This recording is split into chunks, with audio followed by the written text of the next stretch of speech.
As you can imagine, there's a lot of unreleased material from the Lord of the Rings trilogy. Peter Jackson has already revealed that there's over 1300 hours of raw footage that they filmed for this trilogy, a lot of which we've never seen. There's obviously both a theatrical and an extended version of the movies, but will we ever get an extended version 2.0? Not very likely. But in this video, we wanted to show a snippet of what that could have looked like. And all the material shown in the video are clips from deep within the behind-the-scenes material, shots hidden in trailers, or images and quotes from companion books released during the film's initial release. So let's get straight into it. Here's the unreleased and unused scenes from the Two Towers. There's a couple of unused shots of Sam and Frodo in the beginning of the movie before Gollum actually finds them, nothing that really adds any special context to the movie or such. That's the one place we're trying to get to.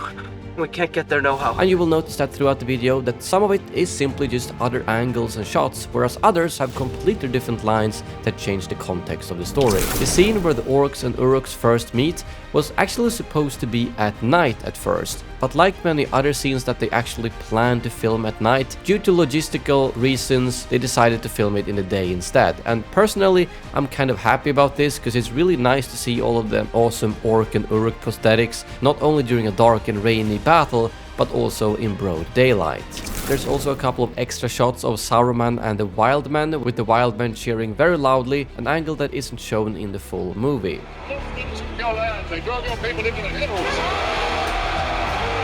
Peter Jackson did reveal in the director commentary that the Uruk-Hai camp that we see that Merry and Pippin escape from and that later gets slaughtered by the Rohirrim was actually supposed to be two different camps over 2 nights to show the passing of time, including more Uruk dialogue and such. The final version merges those scenes into one camp, making it look like it was just one night, and we also have this extra shot of an Uruk overlooking the camp. While we're talking about this camp, there's also a couple of alternate shots of Merry and Pippin, including when they're looking at what looks like an orc head laying on the ground. When it comes to Aragorn, Gimli and Legolas running across the plains trying to catch up to the Uruk-Hai, there's actually a lot of unused scenes, both helicopter shots, ground shots, and even some more dialogue, such as when Gimli stops to comment on a corpse being completely picked clean by the orcs, saying that they have good appetite. These orc boys have mighty appetites, pick them clean. I think it's also quite interesting that you can actually see that Gimli's stunt double Brett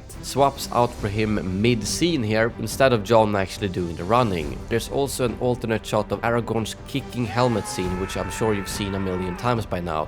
A few other angles and shots showing this, but nothing that really adds any extra context. They did also reveal in the behind-the-scenes material that Merry and Pippin's escape was actually filmed as one continuous shot, instead of cut up like it is now, which was quite tricky to pull off, but did turn out pretty well. Unfortunately, they've never shown that footage as far as I know, but only the final version where the shot is cut up into pieces.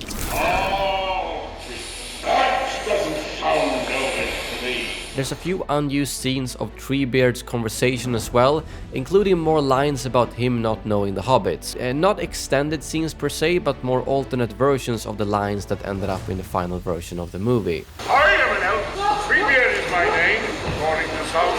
When Gandalf calls for Shadowfax, there's a few extra shots of this event, such as Shadowfax getting very close to Gandalf and almost kissing him on the mouth. Maybe that was a little bit too much, so they ended up not using that in the movie. There's a potential deleted scene with Gríma Wormtongue that isn't really confirmed, so I'm gonna call this a bit of speculation. But over the years, a lot of people had the theory that Gríma Wormtongue did indeed poison Théodred when he was wounded to make sure that he died. To support this claim, we have the fact that the Gríma Wormtongue toy actually came with a vial of poison. Sure, it could also be the kind of poison that enslaved Théoden, that's really hard to say, but based on Gríma's very false voice when he says that Théodred must have died during the night, and the vial of poison, I don't think it's unlikely that Peter Jackson did film a scene like that. There's also a few more unused shots of Théoden and Gríma, Gríma's short dialogue. I've only ever served you, my lord, as a faithful steward. And the scene when Gríma spits on Aragorn's hand.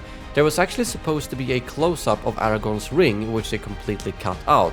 This would obviously have made sense to have in the movie, considering that Gríma talks to Saruman about this specific ring later in the movie. I'm not really sure why that close-up was cut. Multiple deleted and alternate scenes are actually from the initial trailers that was released from this movie, all of which I'm assuming was made before the final version of the movie was done, which is why there are some scenes in the trailers that were not shown in the movie, such as this conversation between Gandalf and Aragorn, when Gandalf specifically says the union between Orthanc and Barad-dûr. There is a union now between the two towers, Orthanc and Barad-dûr. Another alternative voice line from Gandalf to Théoden that's also from the initial trailers is when he says the following. Sauron's forces have begun their attack. He is using Saruman to destroy your people. One quite interesting alternative line for Éowyn is when she talks about the kid's family being attacked by Wildmen. In the final version of the movie, she simply calls them Wildmen, but in this alternative version, she instead say that they were attacked by Dunlendings. Their village was attacked by Dunlendings.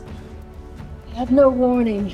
And I think the reason to why they changed this is because no one really knows what Dunlendings is at this point in the movie, unless you've read the books of course, so Wildmen was a more generic term to use to make it easier for the viewer to understand. There's quite a bit of unused dialogue from Gollum in this particular behind the scenes clip where we can see Andy Serkis acting out that certain dialogue. Master doesn't like you, Master doesn't get you.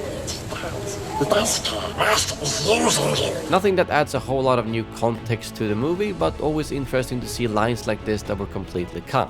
When Gondor's rangers catch Frodo and Sam, Faramir is actually the only one speaking in the final version of the movie, but in this alternative, a random ranger actually called Frodo and Sam orcs, to which Sam protests saying that they are no friends of Mordor. Orc spies! Kill them! What? No, we're no friends of Mordor, if that's what you're thinking. And I think that's just another case of them trying to focus more on the main characters in the story, in this case Faramir instead of a random ranger. According to some director commentary, they said that they apparently filmed a complete Aragorn and Arwen flashback to when they were young and the first time they met. Aragorn being completely shaved with no stubble, younger looks and such. We don't really have much material to show this except for this one short frame, but they did obviously spend a lot of time on the scene completely changing their appearances to make it look like they were a lot younger. Another example of a deleted scene from a trailer is some extra dialogue from Elrond. The alliance between men and elves is over. I would guess that maybe this was taken out because it made it a bit confusing that he first says that and then a moment later they show up at Helm's Deep. You might remember Hama, who was shown quite a lot in Edoras but then later died in the beginning of the Warg attack. They don't really show his death other than the Warg attacking him, but there are a couple of images here making it seem like maybe they wanted to have a scene of him laying dead on the ground, but maybe just for the pace of bringing the story forward they completely skipped that. It's also worth mentioning that the Warg attack was initially supposed to be completely different. It was supposed to happen at night and at Edoras. There's no material of this because they never actually filmed it. That was simply what they had planned for the Warg attack, but due to logistical issues and it being really hard to film at night at Edoras as the location was very far off, they decided to change it to a daytime attack when they were heading to Helm's Deep instead. There's also a couple of extra shots of Gríma and Saruman at Orthanc, where they did say in the behind the scenes commentary that Saruman taught Gríma how to kind of curse/poison Théoden. So I'm not sure if that's what this scene was intended to be and maybe be prior to the events at Edoras, even though I feel like that would have been a bit unnecessary. Peter Jackson said that the Gollum interrogation scene when they just capture him was initially way more brutal and they would step on his fingers and just kind of manhandle him, and that would also be why his fingers would be a bit sore later in the movie. One quite large chunk, at least in terms of how much effort they put into it that was cut, is that when Faramir sees Frodo and the ring, for a split second he would see a glimpse of how Frodo would look like Gollum, which would cause doubt in his mind about the ring. There's actually quite a lot of behind the scenes material, as you will see, of Elijah Wood being in full makeup looking really creepy, which was a bit interesting considering that they did all of Gollum with motion cap, but Frodo was instead done with makeup. But I guess it makes sense though, considering he was fully clothed and it was only the face that needed to change. The part when Aragorn rides back from the Warg attack after being unconscious in the river was actually supposed to be a bit longer initially, and he would half unconscious ride past an orc encampment, but obviously in the final version he just saw the army and then kind of ran to Helm's Deep. There's a quite funny Gimli alternative to when Aragorn returns to Helm's Deep, with Jon basically doing some improv making fun of the people of Rohan. It was probably not in the script and more something funny that he came up with when they were filming. Hey! As distinct from you other miserable, cow-clanking buggers.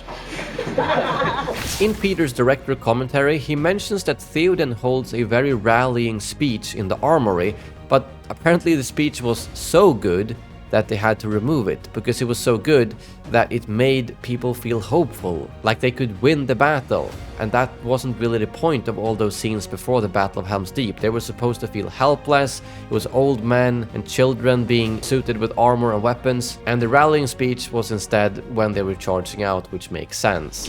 One of the arguably largest things that was cut from the Two Towers is Arwen's entire storyline. It's tricky to figure out exactly how her storyline will be from the beginning to the end, but there are some really good sources we will get to in a second. But first of all, the most of the material we have of her that has been deleted is actually from Helm's Deep. There's even a shot in the official cut of the movie right when they are about to retreat from the outer wall. Outside the gate we can't see her because they painted her out, but if you look carefully in the background here you can see her running. They probably thought no one would notice it, or they simply forgot to paint her out. She was supposed to be the leader of the elves and was filmed in many scenes, but then later replaced by Haldir. For instance, the scene when Aragorn runs up the stairs to save Haldir was actually filmed to be running up to Arwen, and the scene when Legolas pulls Gimli and Aragorn up with a rope was also filmed with Arwen, but Orlando Bloom said that they most likely painted her out there too. And when they ride out on the horses, she was supposed to be on the white horse, but that was also digitally changed. But that's not all, because there's apparently a lot of stuff around her that we don't really have material to show, and credit to Ronster out on originaltrilogy.com for piecing together what I would say is the most likely storyline of Arwen that we never got to see. First of all, the scene at Aragorn's mother's memorial originally had a second part of the scene that ended with Elrond pushing Aragorn to cut things off with Arwen, so that she could go to the Undying Lands. This deleted scene ended up in the Two Towers instead as a flashback, and Arwen and Aragorn's breakup was originally shot for the Fellowship of the Ring, making more sense of Arwen's farewell shot that is still present in the extended edition. And Aragorn then tells Galadriel that he wants Arwen to go into the west. And then the vision that Arwen has in Return of the King was originally supposed to be in the first half of the Two Towers, prompting Arwen to return to Rivendell and set off a chain of events that would send Arwen and Elrond to Lothlórien, where they confer with Galadriel, as well as Arwen and Galadriel having some type of scene with Galadriel's mirror, where maybe, and this is just a guess, Arwen would have seen a potential future of her having kids with Aragorn, or something similar that would prompt her to stay in Middle-earth. And also when they were in Lothlórien, there would be a Council of the Elves that would be the meeting that also leads to them actually sending elves to help out at Helm's Deep. We do have a couple of lines from this that has been confirmed from the Two Towers photo guide and visual companion, as well as even the trailers. And these are the lines we have. Galadriel first says, "The rings of the Elf Lords were not made as weapons of war or conquest. They cannot come to the aid of men." To which Celeborn responds with, "We have seen too many defeats, too many fruitless victories to trust again the strength of men." And Elrond then says, If we do not trust the strength of men, then we trust to the victory of Sauron. So as you can see, there was supposed to be quite a lot more stuff with the elves and Arwen in particular that was moved around between the movies, and a lot of the Arwen stuff that was simply removed altogether, especially at Helm's Deep. There's also a ton of extra battle footage from Helm's Deep of Gimli, Legolas, Haldir, and especially the stunt guys and Aragorn fighting. You'll see some of that rolling in the background right now. It's nothing that really adds more context, but just kind of awesome shots of all of them in full makeup, prosthetics, fighting each other for hours and hours, considering they spent like 3 months filming at Helm's Deep. There's also a few more gory shots from Helm's Deep, such as Uruks shopping at corpses, people laying on the ground, but all of the most brutal shots were not shown in the theatrical version, probably to keep the rating down. One fairly large chunk that was removed from the movie is Éowyn fighting in the glittering caves. First of all, she was actually supposed to help a woman give birth, the same woman who was reunited with her kids earlier in the movie. This is also why her hands would be bloodied before the Uruks even enter the cave. And once they enter the caves, she would kill a bunch of them, including decapitating some of them, fighting with her sword, wearing nothing but a dress. I think there's probably a few reasons to why they removed this. First of all, that it could be a little bit confusing that they even penetrated into the glittering caves, as in the movie you kind of get the impression that that's the furthest back where the Uruks never reach. But secondly, and most importantly, it would also make her arc in Return of the King, when she does actually fight with the men at Minas Tirith, not as big if she had already slaughtered a bunch of Uruks in the two towers. So I think it was a good thing to remove, considering that now there's like a 1.5 movie build-up of her really wanting to fight and never getting the chance, and then she obviously shows up at Minas Tirith in a grand moment. One pretty cool deleted scene that we don't really have any footage of, but that they mention in the commentary, is that when Gimli blows the horn of Helm Hammerhand, the Uruks would be basically covering their ears with the noise going straight through their heads. And I think this is something that would be pretty cool to see, kind of as like the turning tide of the battle. I mean, yes, just hearing the horn and them rushing out there with the horses is still a really epic moment, but I would love to see the effect that horn had on the Uruks. And lastly, Sean Astin and Elijah Wood did mention that the fight they have after Frodo tries to give the ring to the Nazgul was initially way longer, whereas in the final version of the movie, all that happens is really that Sam pushes Frodo down and Frodo draws his sword, and that's about it. And I think that's probably better. Frodo came to his senses a little bit faster, and them having like a fist fight or sword fight wouldn't really make too much sense. But those are all of the unreleased and deleted scenes that the community has been able to track down. I'm sure there's something here and there that we missed, but a big thank you to the entire Lord of the Rings community for digging this up throughout all of the years and then sharing it through stuff like forum posts or similarly. Hopefully one day we will get that extended version that a lot of us want to see. If you want us to make a similar video for the Return of the King, please let us know in the comments below, as that's something we would love to do if you guys are interested. Thank you very much for watching, and as always, may the orcs be with you.